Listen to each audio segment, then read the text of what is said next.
It's not correct. No, I mean, there were multiple parts of that. Did it take 4 years to complete? Correct. Okay. And with all these resources and all these people you were sent to help you investigate the investigators, you only filed 3 criminal cases. You only brought 2 cases to trial, correct? Correct. And you lost all the cases you brought to trial, correct? Correct. In fact, 2 juries acquitted your defendants on all charges. And the one conviction that you obtained, the defendant pleaded guilty to a single count that never went to trial, correct? Correct. I will note that in that case, the primary investigative steps were all completed by Inspector General Horowitz. Perhaps you were better when it came to your report. From my reading, your report did not make any specific concrete recommendations to improve DOJ or FBI policies or procedures. In fact, your report repeatedly references the recommendations made by Inspector General Horowitz, almost all of which DOJ and FBI have already implemented. Again, your investigation lasted 4 years. 4 years and untold sums of money, and you still obtained only 1 conviction. You did produce a 300-page report, though, and that's given my Republican counterparts plenty of material to spin. Political investigation conducted on behalf of the twice impeached, twice indicted former white supremacist in chief, Donald Trump, from an attempt to undermine the findings of the Mueller investigation and distract the people of this country from Donald Trump's corruption. That's why it began just days after the release of the Mueller report. And that's why 4 years later, and no matter how much my colleagues across the aisle claim otherwise, the Durham investigation did not exonerate Mr. Trump or any of his associates. Mr. Durham, I'd like to briefly discuss a few of the different Trump-related items that your report does not touch on. In the interest of time, you can just simply answer yes or no.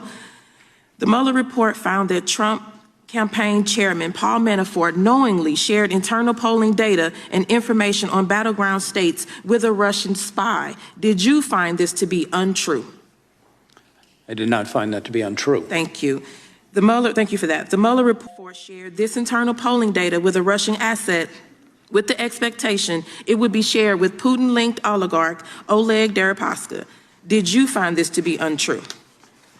I didn't find it to be untrue, but I didn't look at it either.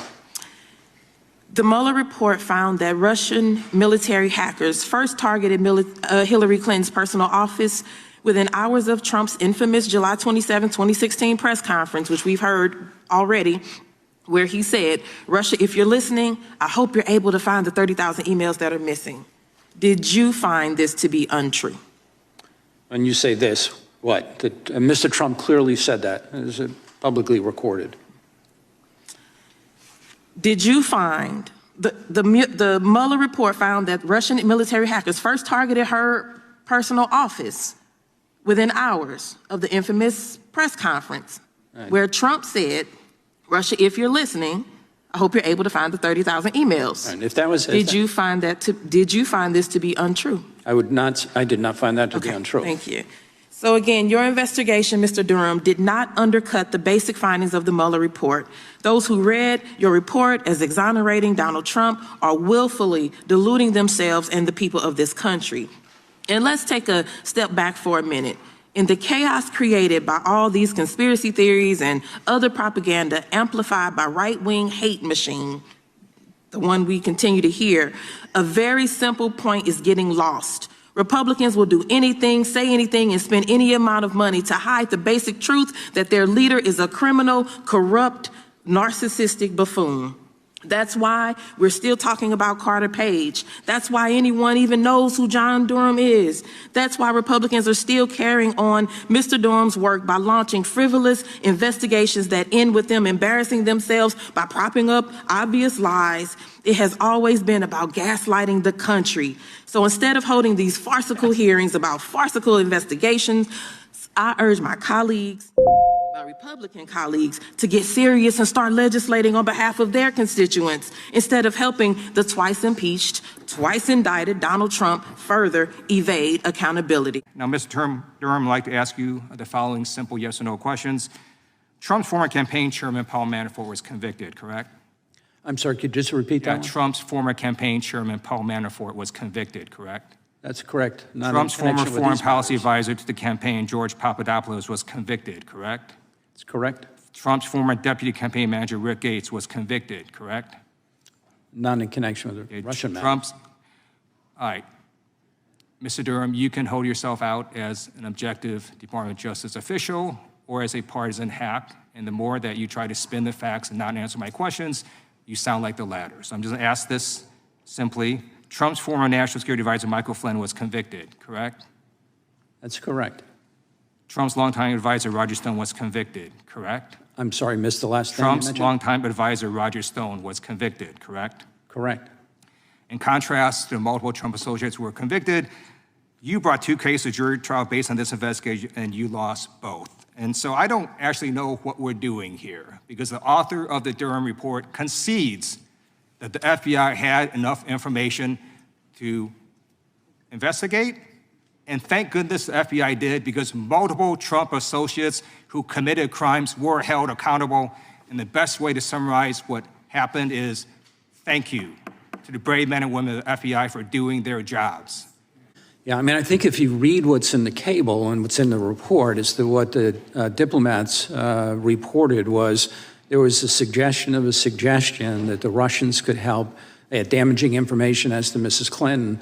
And by releasing it anonymously, right? And that's exactly what happened, isn't it? I don't. You really don't know? I'm not sure exactly. When you say exactly what happened. Well, the Russians released stolen emails through cutouts, did they not?